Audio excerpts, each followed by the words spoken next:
하나님이 우리에게 주시는 말씀 마태복음 6장 9절에서 13절 말씀 되겠습니다. 마태복음 6장 9절에서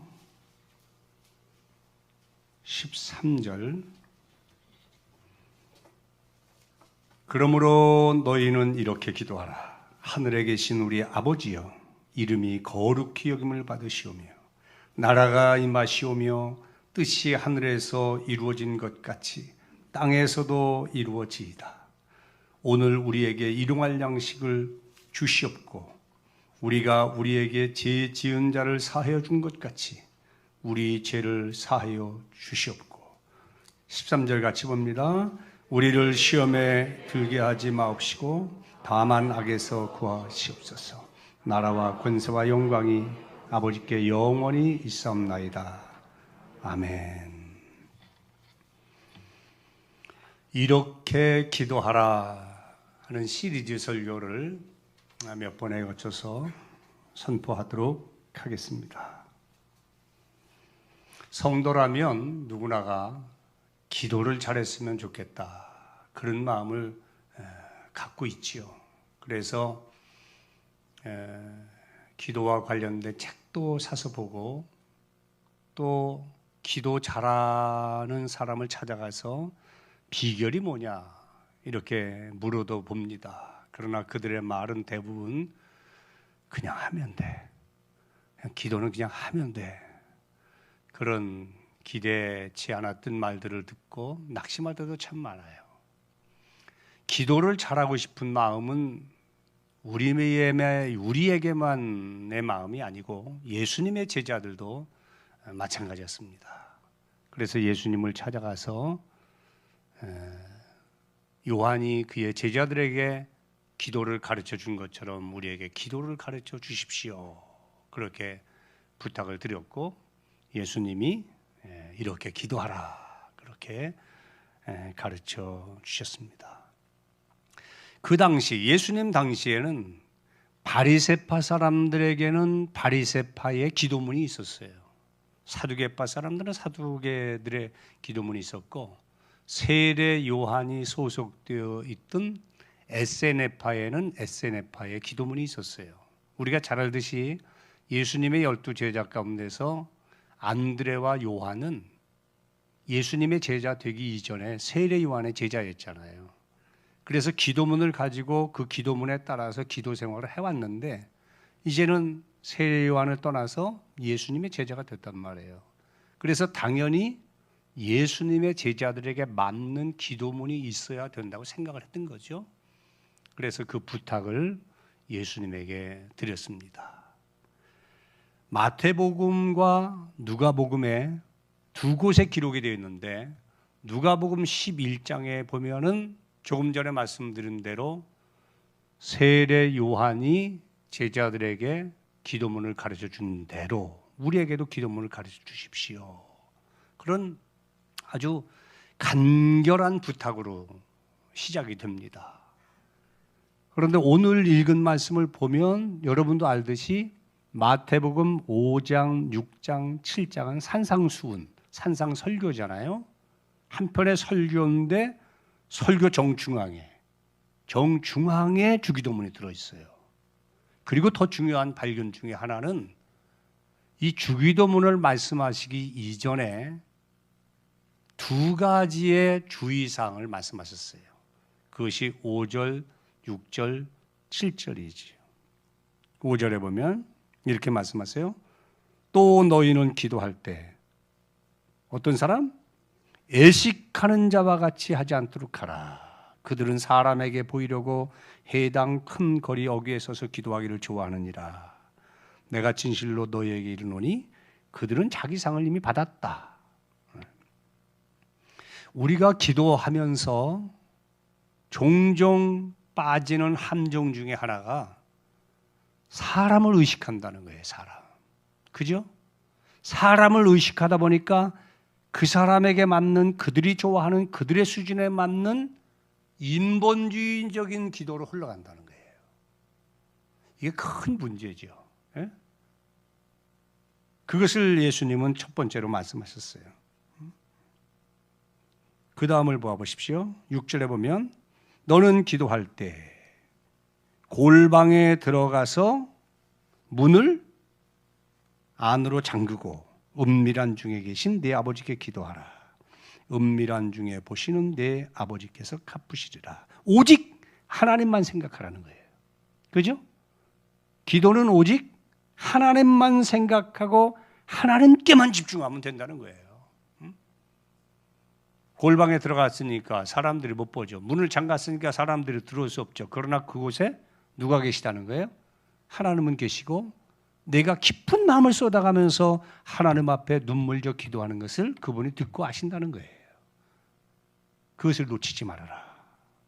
그리고 6절 또 하나 너는 기도할 때 7절 너는 기도할 때 이방인과 같이 중언부언하지 말아라. 그들은 말을 많이 해야 하나님이 들으신다고 생각한다. 여기 중언부언은 빈말이라는 뜻입니다. 마음이 담겨지지 아니한 빈말, 공허한 말이죠. 자기도 무슨 말인지 모르는 공허한 말을 많이 한다고 하나님이 듣는다는 생각을 하지 말아라.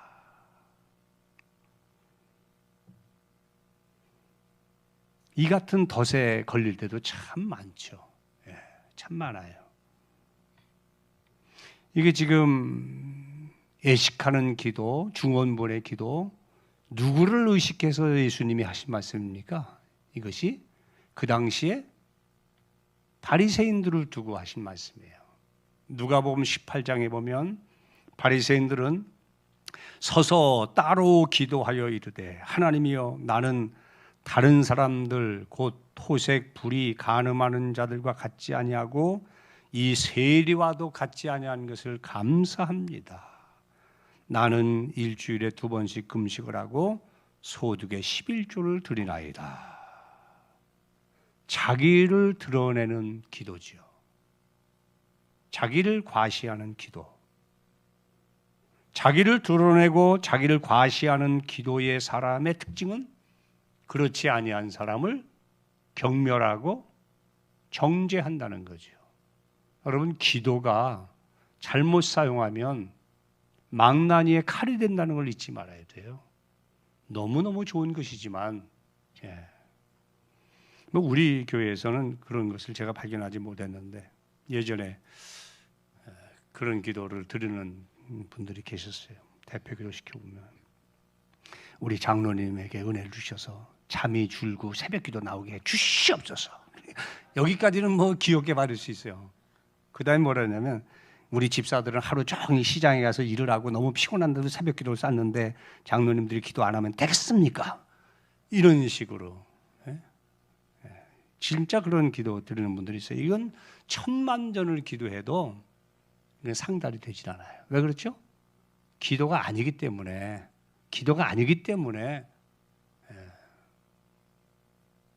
기도할 때 조심해야 될 것은 누군가를 공격하는 기도하시면 안 됩니다. 항상 기도는 나를 돌아보고 우리를 돌아보고 하나님 앞에 정갈하게 정직한 마음으로 자기 심령을 쏟아내듯이 기도하는 거예요. 거기는 뭐 경멸이나 미움이나 시기나 질투나 무슨 적대감이나 그거 내재될 수가 없죠. 오늘 안수 집사님 기도하는 거 보세요. 성령님이 사로잡아서 하잖아요. 성령이 사로잡아서 나를 통해 하시는 거예요. 성령 안에서 기도하는 거니까 그런 기도.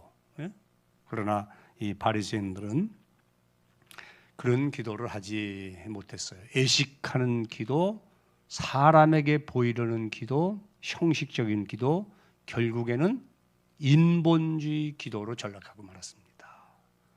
그래서 정말 좋은 기도를 하기를 원한다면 우선 좋지 않은 기도가 뭔지를 알아야 돼요. 좋은 기도를 배우기 전에 하기 전에 먼저 해야 할 일은 잘못된 기도, 기도가 아닌데 기도인 것처럼 위장된 기도, 그런 것들을 가지치기를 하셔야 돼요. 습관적으로 빈말하는 기도, 공허한 기도 등등을 잘 체크해야 돼요. 기도는 고도의 집중력이에요. 기도는. 물론 처음에는 내 의지가 작동을 하죠. 그러나 그 다음엔 성령이 나를 사로잡아서 하나님 뜻대로 기도하는 거니까 이건 고도의 영적 전쟁이고 고도의 집중력을 필요로 하는 거거든요. 그런 것들을 저해하는 애식하는 기도, 형식적인 기도, 중언부하는 기도를 먼저 차단하고 그것을 멀리하라, 피하라, 조심하라 그렇게 말씀을 하는 겁니다. 이와 같은 배경을 두고 주기도문 말씀하신 거예요. 그러므로 주기도문은 이렇게 기도하라가 아니고 그들은 그렇게 하더라도 너희는 이렇게 기도하라 이렇게 되는 거예요. 다르다는 거죠. 달라야 된다는 거죠. 왜? 마태복음 5장, 6장, 7장은 천국 백성들의 장이니까 너희의 기도는 그 외에 다른 종교인들의 기도와는 달라야 된다. 그러면서 주신 말씀이 이렇게 기도하라 주기도문이에요. 자, 본론으로 들어가기 전에 오늘은 이제 서론적인 이야기를 하겠습니다. 우선 이렇게 기도하라. 오늘 설교 제목인데요. 이렇게의 반대가 뭐죠? 네? 저렇게라고 말하려고 그러죠. 저도 그렇게 생각해요. 이렇게의 반대는 저렇게죠. 저렇게는 무슨 뜻이에요? 아무렇게나 내 식으로, 내 맘대로 그렇게 되는 거겠죠. 예? 예수님이 나는 마음이 온유하고 겸손하니 내게 와서 배우라 그랬죠. 예? 예수님에게 와서 배워야 되는데 자꾸 사람에게 배우려고 그래. 예수님에게 직접. 여러분 직강 있죠? 저자 직강. 예? 예수님에게 배우세요. 예? 기도도 예수님에게 배우세요. 예? 예수님은 직접 기도하셨고 기도의 본을 보이셨고 그리고 기도를 가르치셨거든. 예? 이렇게 저렇게가 아니라는 거예요. 이렇게 기도하라. 주기도문에는 몇 가지 특징이 있는데 첫째는 하나님 중심의 기도입니다. 주기도문이 어떻게 시작되죠? 하늘에 계신 우리 아버지요. 나는 땅에 있는데 하늘에 계신 하나님을 먼저 생각하는 거예요. 하나님으로 생각하고 맨 끝에는 대개 나라와 권세와 영광이 아버지께 영원히 있습니다. 하나님으로 끝나요. 이걸 여러분 놓치시면 안 돼요. 기도는 시작부터 끝나는 그때까지 하나님을 집중하셔야 돼요. 하나님을 놓치게 되면 그 기도는 독백이 되는 거예요. 독백. 하나님을 놓치면 안 돼요. 기도하면서 하나님을 놓치면 그 기도는 하나님과 상관이 없는 기도가 되는 거예요.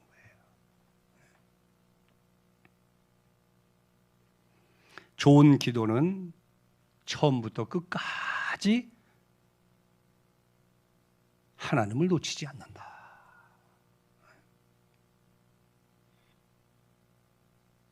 둘째, 이 주기도문의 두 번째 특징은 하나님 우선이라는 거예요. 하나님 우선.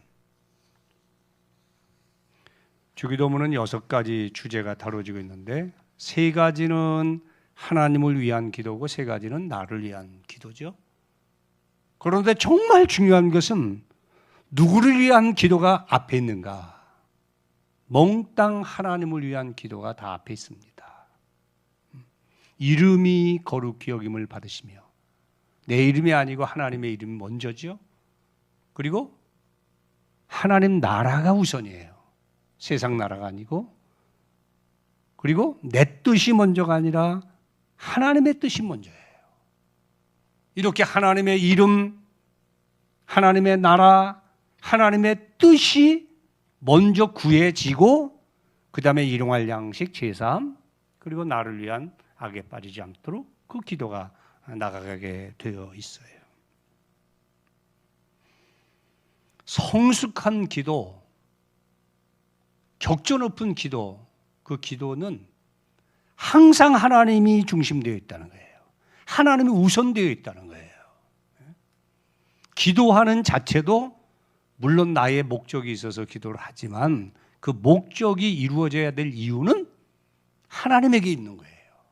하나님의 이름, 하나님의 영광, 하나님의 자존심 때문에 내가 애달게 기도하는 그 제목들이 이루어져야 되는 거예요. 이렇게 보면 모든 기도는 다 하나님 우선, 하나님 중심이 되어야 된다. 이게 주기도문이에요. 제가 이거 어디서 보고 하는 게 아니에요. 성령이 나한테 알려주신 거예요. 깊이 기도하면서 이게 내 마음이다. 그렇게 알려주시더라고.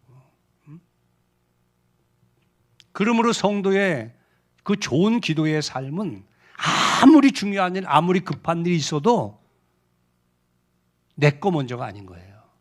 하나님을 먼저 생각하고 그분이 뭘 원하시는가를 헤아린 다음에 내 것이 뒷받침되는 거죠. 저는 타양에서 공부를 했는데 시골에 계신 부모님에게 종종 편지를 썼다고. 돈이 필요할 때. 그때는 뭐 다른 방법이 없으니까. 부모님 전상서. 그게 아주 그 당시는 공식이야. 부모님 전상서. 이렇게 편지를 써요. 서두에는 이 무더운 날에 우리 아버지가 고생하시는 걸 생각하면 저는 잠을 이룰 수가 없습니다. 아버지 안녕하세요. 어머니는 어떠신지요? 교회 목사님도 안녕하시고요. 쫙 나와요. 맨 마지막 부분에 뭐가 가죠? 다름이 아니오라. 용돈이 떨어져서 20만 원만 보내주세요. 화요일까지 꼭 부탁합니다. 제가 아버지 얼굴을 떠올리면서 조심스럽게 사용하겠습니다. 나중에 뵙겠습니다. 뭐 그래요. 훌륭한 사람 돼서 갖겠습니다. 뭐 그렇게 하잖아요. 근데 서두부터 아버지 전상세고 아버지 돈 20만 원 화요일까지 끝. 그러면 그 아버지와의 관계가 그렇게 되겠습니까? 내용은 주제는 용돈, 필요한 용돈이지만 그게 받는 게 목적이지만 그 태도와 마음의 자세만큼은 아버지와의 교감이 이루어지고 공급이 되어진다는 거예요. 자, 하나님을 뭐라고 부르죠 우리가? 하나님? 아버지 불러요. 그러면 그건 하나님께서 당신을 아버지라고 불러라 이렇게 말씀하셨으니까 하나님에게는 아버지의 속성이 있으신 거예요. 그러니까 육신의 아버지가 생겨난 거죠. 그럼 육신의 아버지를 연구해 보세요. 하나님 아버지가 보이는 거죠. 관계가 중요한 거죠. 관계. 그 관계를 잘 유지하고 그 관계 속에서 너의 필요를 구하는 지혜를 가져라. 이것이 주기도문이 우리에게 주는 중요한 교훈이에요.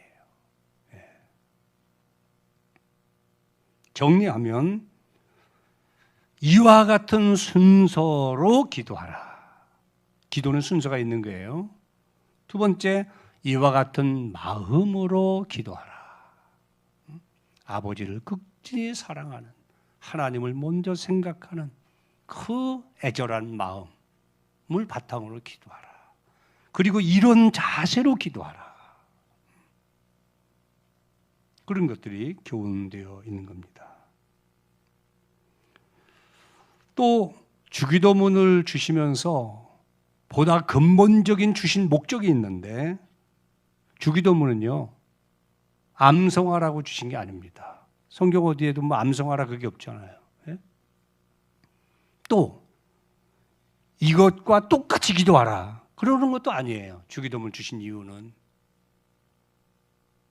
따라해 보실까요? 이렇게 기도하라는 거예요. 하라. 주기도문은 하라는 거예요. 하라는 거. 이것을 근거로, 이거를 기초로, 이거를 참고해서 하나님 마음에 합한 기도를 하라는 거예요. 기도 생활을 독려하시는 거예요. 주기도문은. 갖고 있어라, 애워라, 알고 있어라 이게 아니란 말이에요. 주기도문을 깊이 이해하고 주기도문을 바탕으로 해서 하나님 마음에 합한 기도를 하라는 거예요. 네? 그것이 주기도문을 주시는 이유고 목적이에요. 자, 기도의 실제에 있어서 보면 첫 번째, 기도의 대상이 누구냐? 가장 중요한 주제입니다. 기도의 대상이 누구냐? 누구시죠? 하나님이세요. 하늘에 계신 우리 아버지요. 그렇죠, 아버지. 기도는 기본적으로 누가 누구에게 하는 겁니까? 아들이 아버지에게 하는 거예요.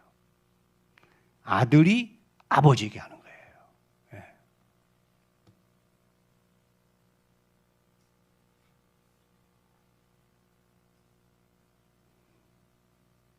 저와 여러분이 기도할 때, 이렇게 기도할 때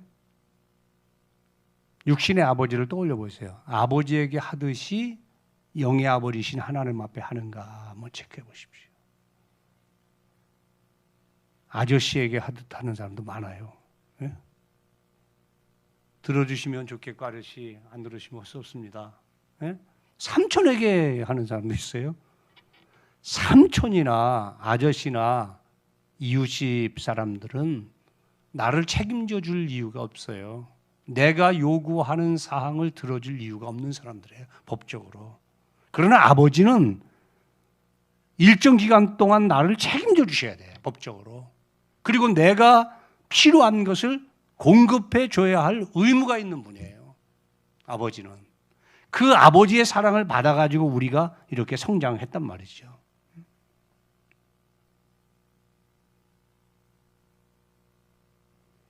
요한복음 1장 12절 한번 암송해 보실까요? 영접하는 자, 시작. 영접하는 자 곧 그 이름을 믿는 자들에게는 하나님의 자녀가 되는 권세를 주셨다. 그래서 예수를 영접하면 하나님이 아버지인 것이 믿어져요. 그래서 구원받은 증거가 뭐냐 할 때 그 중에 하나가 당신은 하나님을 아버지라 부르십니까? 이렇게 묻는 거예요. 왜? 아버지라 부르는 것은 성령의 감동이 아니면 그렇게 부를 수가 없거든. 성령의 성령으로 거듭 태어났으니까 하나님의 자녀가 된 것이고, 하나님의 자녀가 됐으니까 하나님을 아버지라 부르게 된다는 거예요. 우리가 잘 아는 로마서 8장 15절도 너희는 다시 무서워하는 종의 영을 받지 아니하고 양자의 영을 받았으므로 우리가 아빠 아버지라 부르짖느니라. 이게 왜 중요하냐? 자녀이면 또한 상속자가 된다. 하나님의 상속자요, 그리스도와 함께한 상속자니 우리가 그와 함께 영광을 받기 위하여 고난도 함께 받아야 할 것이니라. 저희 처갓집이 딸만 넷 있어요. 지금 어머니가 가지고 있는 재산은 집 한 채밖에 없어요. 제가 요즘 그 생각이 들더라고. 어머니가 돌아가시면 그 누구께 되냐? 아들도 없고. 그럼 내가 사위 중에 큰 사위인데 나한테 얼마나 오나? 응? 안 해보셨어요? 네. 하여튼 그렇게 생각하잖아요. 그분이 우리 부모니까 상속에 대해서 생각을 한다는 거예요. 여러분 이웃집 아저씨 이병철이 수십조를 가지고 있어도 여러분이 상속에 대해 관심이 있습니까? 왜 그렇죠? 그분이 나의 아버지가 아니기 때문인 거예요. 이재용 씨가 관심 있는 거예요. 하나님 아버지 할 때 이건 놀라운 축복인 거예요. 그 이상의 관계는 없어요. 아버지와 자식의 관계는 최고의 관계예요. 목사님, 부모와 자식과의 관계, 그게 아버지와 자식이에요. 부부 관계, 이건 좋을 때 좋지만 그냥 헤어지면 완전 남이야. 이거는 원수야. 그러나 부모는 너무 속상해서 호적을 떼 가지고 다 불태워 버려도 자식이 아닌 게 아닌 거예요. 끝까지 책임져 주는 분이에요. 그래서 여러분이 기도할 때 그런 감동을 받으셔야 돼요. 따라서 해보실까요? 하나님 아버지. 그렇게 부를 때 눈물이 핑 들고 가슴이 뜨거워야 돼. 그 위대하신 분을, 그 전능하신 분을 내가 아버지라 부른다니. 한 것이 아무것도 없는데 그분의 상속자가 되었고 그분의 친아들이신 그리스도와 함께한 상속자가 되었다니.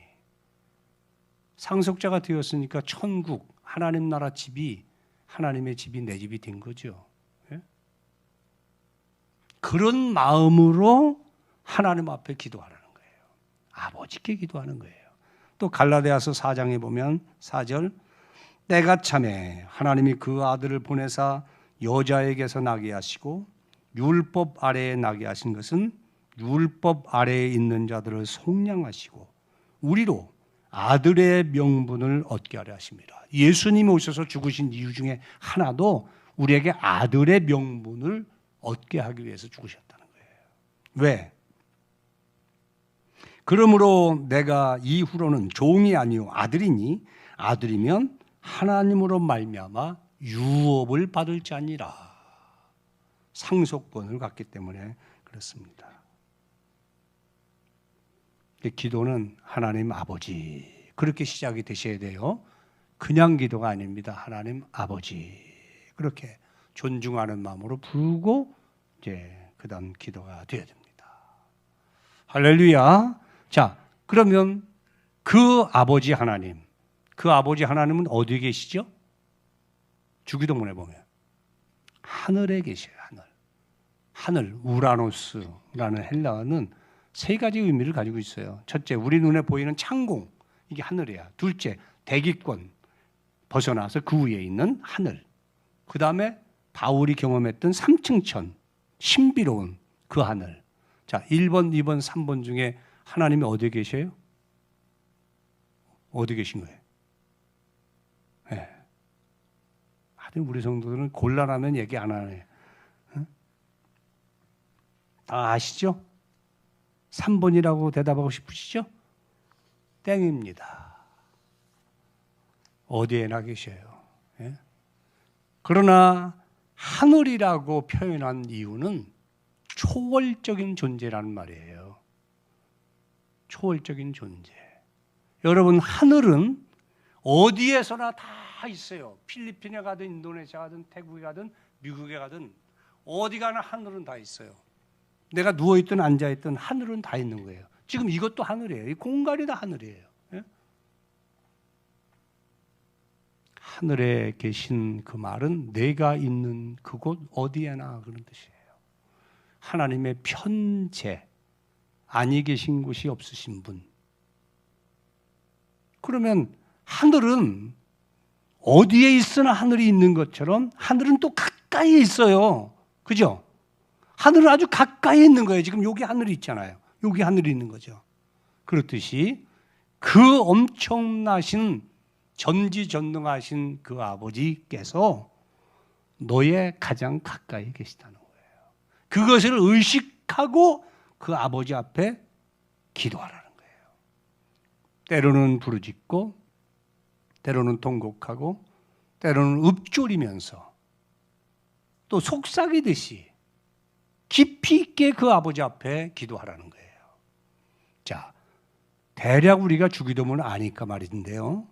시작부터 끝까지 무슨 좋은 용어 써라, 순서를 잘하고 뭐 그런 게 없잖아요. 우리가 고민하는 내용을 말하지 않는다고요. 네? 기도의 시작이 그분은 내 아버지시다. 아버지 앞에 나가는데 무슨 격식이 필요합니까? 진실한 마음을 갖고 나가면 되는 거예요. 하늘에 계신 우리 아버지요.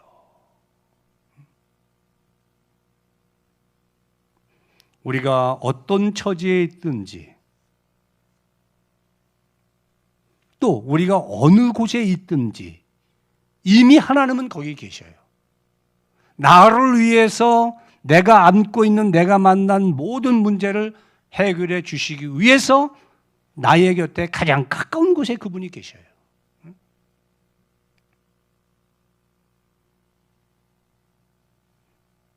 제가 서울에서 인천으로 내려와가지고 우리 아이들을 봉수초등학교 입학시켰거든요. 가정동에. 거기가 인천에서 두 번째 가는 과밀 학교래요. 애들이 너무너무 많아요. 운동회를 하게 됐네요. 그 노란 옷, 파란 옷 입었는데 다 곧 똑같잖아요. 예? 예? 1000여 명 되는 아이들이 말이죠. 스탠드를 꽉 메고 운동장을 꽉 메꿨는데 그 우리 딸이 보이더라니까 그게. 예? 그 중에. 그 내가 딴 데 보고 있어도 항상 걔가 뭐 하는지를 다 보고 있는 거예요. 예? 깨달아지시죠? 하나님은 그것에 10,000,000배나 더하신 분이에요. 예. 이미 있어야 할 줄을 아시느니라 그랬었어요. 다만 우리가 하나님이 하나님 되심을, 하나님이 나의 아버지 되심을 인정해드리고 존중하고 그분 뜻대로 살기를 열망하면서 구할 때에 나타나서 도우시는 거예요. 그래야 관계가 돈독해지고 오래도록 유지될 수가 있으니까 그 하나님과의 관계를 기도를 통해서 더 돈독히 그렇게 유지해 가셔야 됩니다. 다음에 이어서 말씀을 나누도록 하겠습니다. 기도하겠습니다.